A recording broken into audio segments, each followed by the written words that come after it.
I am somewhat humbled to be a part of the speaker panel that's been put together for this conference. And when Patty asked me to come, I didn't really understand, hearing who was going to be here, how in the world I would fit in. And then she said something about that the overriding theme would be dispelling myths and dealing with information in this uber information age. And I thought, oh, okay, that makes sense. Because we, the dog people, are the poster children for misinformation in the media. There is no question that when you think about all that's out there about dog breeders and purebred dogs and the sport of purebred dogs, we are looking at the rest of you people, you cow people, you sheep people, you pig people, you are in our rearview mirror. We are out there and the media is having a field day with us and what we do. And in part of that is our fault, but part of it is that there are some serious distortions, urban legends, cartoons, lampoons, not to mention slurs, outright lies about us as dog breeders. And it's time to stand up and do something about it. So the emphasis for me today is going to be to try to give you some information that can counter that misinformation. And I can't address all of the myths today. I will try to tackle a few of them, but obviously there are many that I can't get to. But it's true that we have been the subject of a lot of media that mischaracterizes dogs and dog people.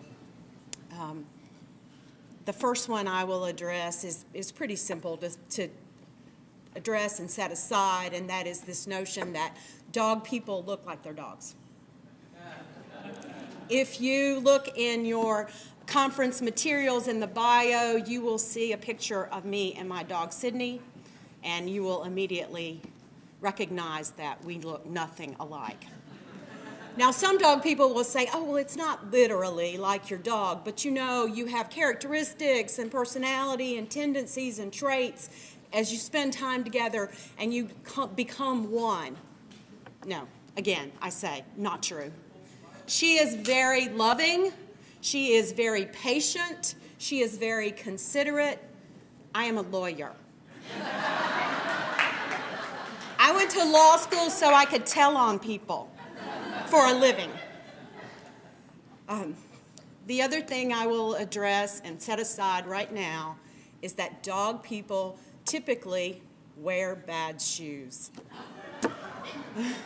If you've ever watched Westminster and seen the show and seen this gorgeous dog doing the down and back, being led by this woman who looks like she has 2 snapping turtles on her feet, then you know why that myth perhaps has gained some ground.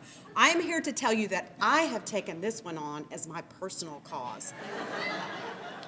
And I have frequent buyer cards with DSW and ideally in Zulu to show my commitment.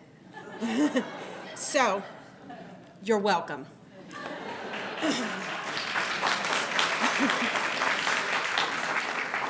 But seriously, when people typically think about dog people, they think about dog shows, what they do see on Westminster or on the Thanksgiving Day National Dog Show. They don't think and they don't know about those of us that are in the trenches doing it. And I don't proclaim to be, certainly not anymore as an employee of AKC, a dog breeder, but I have had that experience. And I know that there's so much more to it, but there's also so much more to the AKC. And one of the problems that we have, and I've thought about this, why there's so much information, and that's because there's an information void. We do such a bad job talking about what it is that we do and what's important to us. And I don't know why that is, except I will say from my own experience as a breeder, what was important to me was not accolades. It was not important to me to have the media and the public understand the long hours and the expense and the commitment and the heartache. What was important to me was finding good homes for my puppies. And if I got a phone call or a letter that said, Allie or Oscar or Jeevy is doing well and is happy and is healthy, that was all the reward I needed. And so I felt like that was testimony enough that I was doing the right thing. Unfortunately, people, it's not. It's not enough. And we have to get out there and talk about what we do as breeders and as dog people, and on my behalf, the AKC. So that's what I'm here to do today. The American Kennel Club does so much, and when you look at the mission statement of the American Kennel Club, I would say that many of you would think that it goes much further than even you realized and encompasses so many things. We're not about just the sport. We're not about dog shows. We're not about the things that you see on TV. We are advocating for dog health, as Dr. Warren mentioned. We're advocating for responsible dog ownership. We're advocating for our right to breed and own dogs. We, last year, undertook a marketing campaign to sell registrations by emphasizing the important things that we do as the AKC. We emphasized the amount of money that we've given to canine health research. We emphasize through our AKC Companion Animal Recovery Program what we're doing to benefit search and rescue and disaster relief. The fact that we reunite every day families with their dogs through our Lost and Found Recovery Program. How many of you know about AKC CAR? How many of you send your puppies to homes with microchips? How many of you tell your puppy buyers enroll those puppies in the Lost and Found program? Please do that. It's critically important. And then the other thing that we do is our kennel inspection program. The problem with this marketing approach, and I'm not being critical of the marketers because they've done a fabulous job, but it has only been used to promote registrations, to give people a reason to register. And so to some extent, it's still been an internal message. We're saying it to each other. We're saying it to the people who are already coming to us to buy our dogs. And we're saying, take the next step and register those dogs. We need to project this message out. And I charge every one of you here today to go and to be able to list these talking points, the good things that the AKC does, every time you open your mouth about the AKC. You need to be doing that. Of course, the one of these that is most important to me, and I'm the one that I'm the most passionate about, and the one that I get to stand in front of you and say, because there's nobody else here to challenge me on it, is the most important, is the Kennel Inspections program. I think that the AKC Inspections program, more than any other, reflects our values and is the embodiment of our mission. It is a program to which the AKC has devoted millions of dollars with no return. It's not a money-making endeavor. We certainly don't charge people for inspections, and we certainly don't recoup any of the money spent. But it was created to, first of all, protect the integrity of the registry, but quickly morphed into a program to protect dogs. And the AKC's commitment to it over the years and what we've done and how it's evolved and developed shows the AKC's commitment to dogs. We've been doing it for a long time now. We've been at this for almost, hard to believe, 25 years. And that's a pretty long time to be in the inspections business. And so, again, we're not just showing up with the animal welfare folks having a discussion about animal welfare. We have been in the trenches doing this for a long time. And we've learned a lot. We've made some mistakes. But I think that we have an excellent program now, and I'm proud to be able to talk about it. As I said, it was started, the current version, in 1991. Originally, the concept was to protect the integrity of the registry by verifying through people's record-keeping practices that they could support the applications that they were submitting to the American Kennel Club for registration. In 1996, the Board of Directors passed the Care and Conditions Policy, the original version of the Care and Conditions Policy, acknowledging that it was equally important for the AKC to be making determinations about whether or not dogs were being kept in appropriate conditions. Earlier this year, we went to the board with enhancements to that program. One of my goals when I came to the AKC was to work to enhance the care and conditions program. I felt like it said a lot about the AKC that they had this program, but I felt like we could do more. And in conversations with my inspectors over the few years that I managed them before we undertook this rewrite, they told me that they needed some extra tools. They needed some more clubs in the bag. They couldn't do everything that they wanted to do. They didn't have the opening to have the conversations with people that they needed to have because there weren't the elements in the policy that would allow them to do that. So we set about with a combination of staff from both government relations and compliance to take a look at the policy and see how we could enhance and improve it. We looked at other people's approaches to this problem. We looked at the USDA current APHIS regs and their requirements. We looked at the AVMA model regs. We looked at other state programs. And in April of this year, our board of directors passed these enhancements to the care and conditions policy that we recommended. We're really proud of what we've done with this, and I think that it, as I said, reflects AKC's values in a lot of areas. It shows our commitment to dogs. It shows that we want to help people raise the standards rather than be punitive or regulatory in the way that we go about it. So what do? Our inspectors go out there and they help inspection candidates address areas of a deficiency by identifying those areas as they are defined under the program. We educate them about our expectations regarding care and conditions as well as record keeping and dog identification. But we help show them the ways in which they can make improvements, and we give them reasons why these improvements will benefit their breeding program, but also their ability to market and sell their puppies. And we assist them in coming into compliance. We want these breeders to stay in compliance. We do not want to suspend them if we don't have to. Obviously, we will take that action when we find significant substandard conditions, but our effort is to try to educate people, the marginal breeders. We want to lift them up and bring them along with us. Because as you all know, the publicity that surrounds a bad situation is incredibly detrimental to all of us. Our inspectors come into the kennel. They are typically, as you can see, casually dressed. They try to put the breeder at ease. They first assess the condition of the facility and the dogs, and then they look at records. We have a staff of inspectors that have been with us on average about 18 years, and they are an incredibly professional group of men and women who love what they do, and this is not an easy job, let me tell you. They are on the road 5 days a week. They are often away from home. They are, in some cases, traveling across country and staying out 2 and 3 weeks at a time.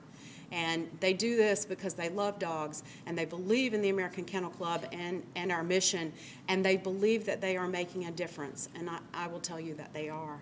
One of the things that is necessary for us in coming up with a comprehensive care and conditions policy is that we don't have different types of inspections or criteria or protocol based on numbers of dogs or litters produced or the type of kennel or the reason that someone maintains their kennel. We, for example, don't treat a commercial breeder any differently than we treat someone who keeps their dogs in their home. And that's because the foundation of the inspection program is such that we went into this, again, to protect the integrity of the registry. And we, in that case, have to be able to inspect all types of breeders. And we can't have a policy that is a one-size-fits-all. It has to be very flexible in order to account for all those varieties of situations in which dogs are kept. And that sets us apart, I think, from a lot of these regulatory schemes that are addressing a particularly defined group, like high-volume breeders or commercial breeders, as they're defined under those schemes. As I said, the board adopted the enhanced care and condition policy in April.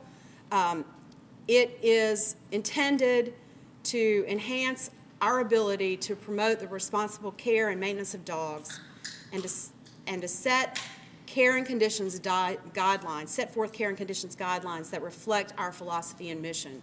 We wanted to be able to have a document not only that our inspectors could work from, but that we could give to you, our people out in the field, to take and say, this is what the American Kennel Club believes. This is what the American Kennel Club suggests is appropriate for care and keeping of dogs. And we want to share this with you. So we wanted to give you something that you could use. We want people, we want in there the focus to be on not only the facilities and the way that they're maintained, but the safe, humane, and best care practices for keeping dogs in a responsible manner. If you go to this link, you will find a document that, as I said, you can use. This was created by Patty Van Sicklen in our Government Relations Department, and it sets out our care and conditions policy, and it also has several images of what we consider appropriate kennels, but different kinds of kennels, different kinds of styles of keeping dogs. And it is a great one-page resource to hand out to legislators, to hand out to county commissioners or local government officials, to show people what we believe as far as care and conditions. So I urge you to go follow this link, print out as many of these as you can use, and hand them out. And when anytime anybody raises the issue of what the American Kennel Club believes as far as care and conditions, here's your document. So what does it say? Well, it has a lot of components. The first section deals with the actual care of the dogs, what we expect regarding health, safety, welfare, what we expect regarding opportunities for play and for socialization and exercise.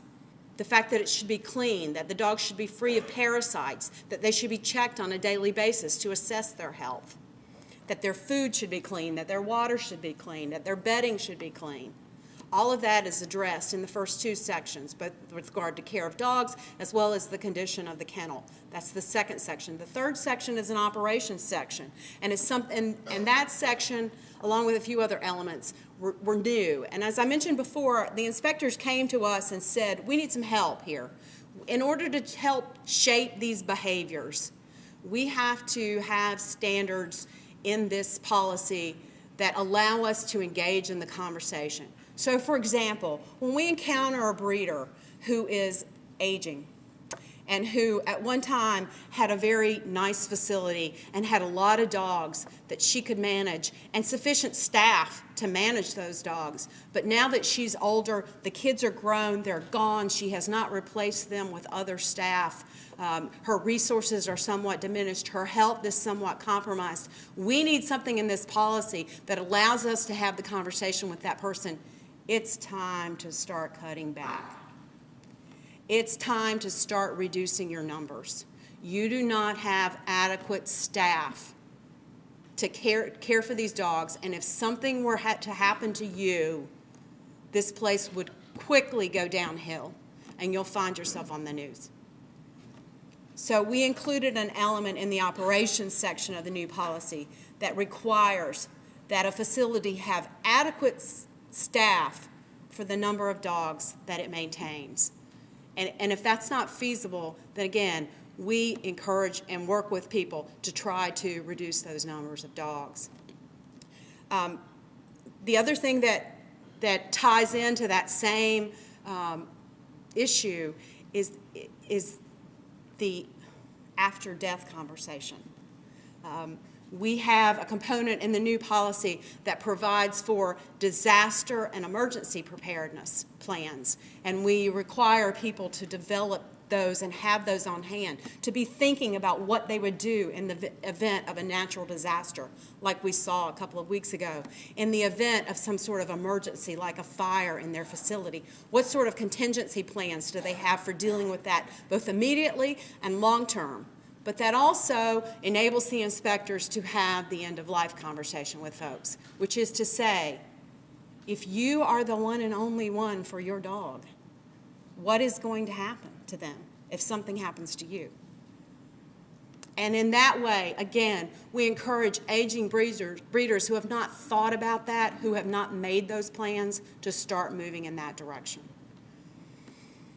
The other component of the inspections program is our first-time inspections program. This was instituted in 2003, and it was an acknowledgement on the part of inspection staff and the board which approved it that we really need to put our focus on education, particularly as we see breeders for the first time. We don't want the inspections process to be something that's intimidating, to be something that is discouraging, to be something that pushes people away from us. Instead, we want people to see us as a resource, as a partner in what they do, as helping them improve their standards, thereby improving their business and their ability to sell their puppies. So the first-time inspection is designed as a learning experience. Now, having said that, if we arrive on the scene of someone that we've never seen before and the place is a disaster, we will take appropriate action. There's no question. We will not tolerate substandard conditions regardless of the candidate. But the goal, and what we see most often with first-time inspections, is that folks are trying to do the right thing, and they really appreciate an opportunity to speak with someone that they view as an expert and a resource about how to continue to improve and what areas they can make improvement in. And so that's what we do. We intervene early on, as early as we can get to those folks. When we see through their registration activity that their breeding program really is ramping up, then we get in there early on and we intervene with those folks and we educate them. And what we see when we come back is a vast improvement in record-keeping practices, but also facilities improvements that they've made at the suggestion of the inspectors. What we do there is we build a relationship with those people early on in order to strengthen our bond, our connection with them, their viewing of us as a resource. We are introducing them to our philosophy, our values. We're bringing them into the AKC family. That helps them as a breeder. It helps all of us as breeders. And it's a proactive effort to try to, as I said, get in there early with those folks and put them on the right path. I know that a lot of folks here are involved in regulation of all sorts and all kinds of regulatory schemes, not only in your hobby life, but in your professional life or vice versa. And I think anybody who's involved in regulation of any kind of activity knows that you cannot control that activity through regulation and sanctions alone. It's just not possible. First of all, it doesn't succeed in altering behavior, lists the examples, alcohol, guns, drugs, but it also, from a resource perspective, particularly when you're talking about a not-for-profit organization, it's simply not feasible. What we know and what lots of regulators know is that it's through education and outreach that you actually succeed in influencing people's behavior. And so that's how our program is structured. Again, we will bring the hammer down on people. We don't hesitate, and all you have to do is go on our website and look on the Secretary's page, and you will see the people that we have suspended over the years. We're not afraid to do that, but our goal is not to do that. Our goal is to keep those people in compliance and bring them up, and by doing that, bringing all of us up. We don't want to see this. We don't ever want to see this. And we, most of all, don't want the media to see this. What we know is that through our combination of inspections and care and conditions, through the education that our inspectors offer and the other resources and the outreach that we do to breeders through programs like Terry mentioned with the AKC Canine Health Foundation, we put on breeder symposiums and other kinds of resources that we make available, we educate all breeders.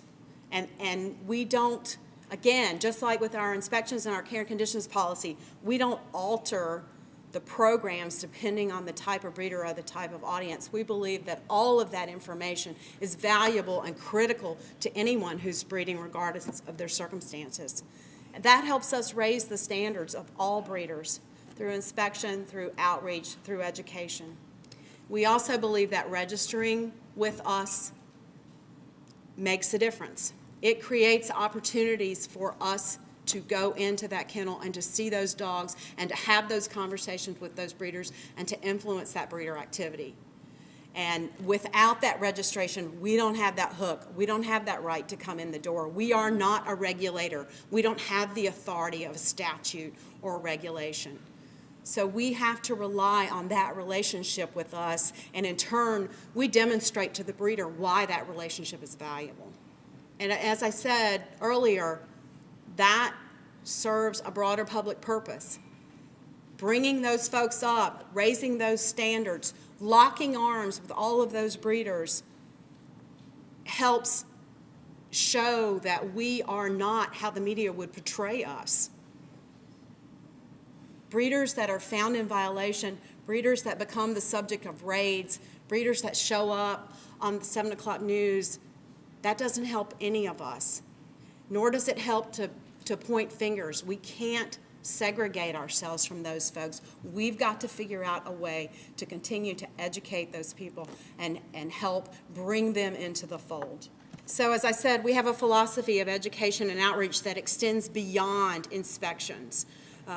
We offer programs to breeders that are intended to encourage best practices, to educate them, to assist them in coming into compliance. So in addition to inspections, we offer breeder symposiums. We offer, our breeder relations group goes out and does town hall meetings. We offer health clinics as a part of that. We offer all kinds of periodicals and resources, both on the internet and paper in the form of newsletters that we send out to breeders. All of that containing information that is useful and helpful. And in that way, again, we hope that we will reach those folks. We're making efforts to reach those folks. But it doesn't stop with the breeders. We also have to educate the public. And this is where I feel that we need some catch-up. We have done things to help educate folks about how to find a good breeder, how to find a puppy, how to be a responsible dog owner. We have programs like CGC and Star Puppy Program that teach new puppy owners and pet owners how to develop that connection with your dog and how to create that bond that ensures a long and successful relationship. We offer programs like our AKC Meet the Breeds program, which has been in New York at the Javits Center for the last 4 years. And it's an opportunity for folks to come in and see all of the AKC recognized breeds, including our miscellaneous breeds, and be educated about those breeds, their traits, their qualities, how they might fit into your lifestyle and vice versa. And people come to those kinds of programs in droves. We see a longing out there from the public for that kind of information. We just need to find more ways to get it out there and disseminate it. So, you know, what are our takeaways? What are our charges as we go away from here? What do we do next?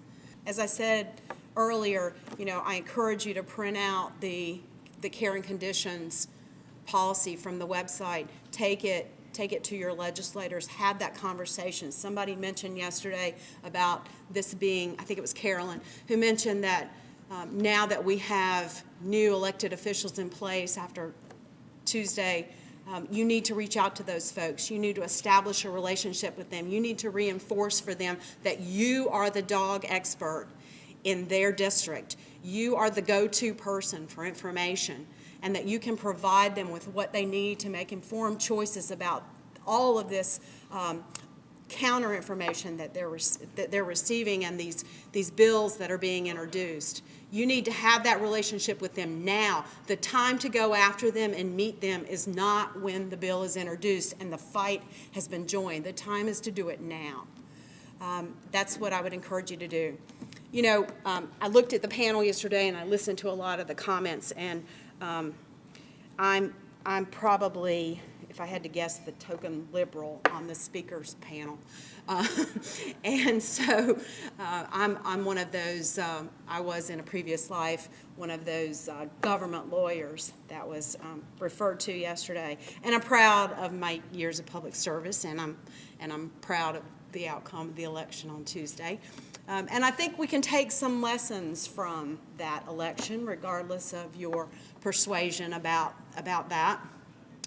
You know, a lot of pundits have taken a look at what happened to Mr. Romney and his election efforts, and they said that one of the things that his team severely misjudged was the composition of the electorate.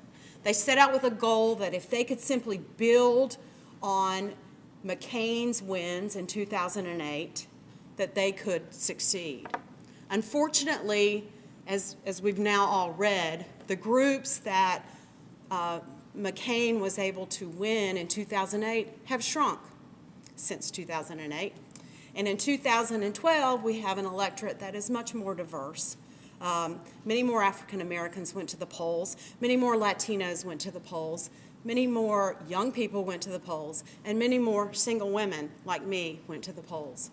And that was an underestimation on the part of the Romney camp, and as a result, they came out on the losing end of that. I would say to you that the lesson to be learned there is we should never underestimate or assume that we know anything about the other side. Nor should we ignore our own truths on our side. And by that I mean don't make assumptions about where the problems are. Assume that you are right and they are wrong. Don't do that. You should go into it telling the truth. Be honest about what is going for us and what is not going for us. And don't try to go forward as if things have not changed, because they have. And in this information age, things can happen very quickly, and we need to all work together. And that brings me to my second point about the election and the results of the election. Some pundits said that Mr. Romney missed on the compassion issue. There was a compassion gap, if you will, and that the 47% comment really did make a difference. I would say that it made a difference to me. It may have made a difference to some other people. But the lesson in it for us is we have to view this, we still have to maintain our compassion. We still have to remember that this is about the dogs. And we have to reach behind us and below us and pull everybody together with us that cares about dogs, and lock arms and stay in this together. We cannot point fingers at folks and say, you don't do it the way I do. You are a commercial breeder. You're the problem. I don't care if this legislation gets passed because it only affects you, and I don't do things that way. We can't do that. But the other piece of it is, and I spoke about these women and men earlier who are aging and need our help.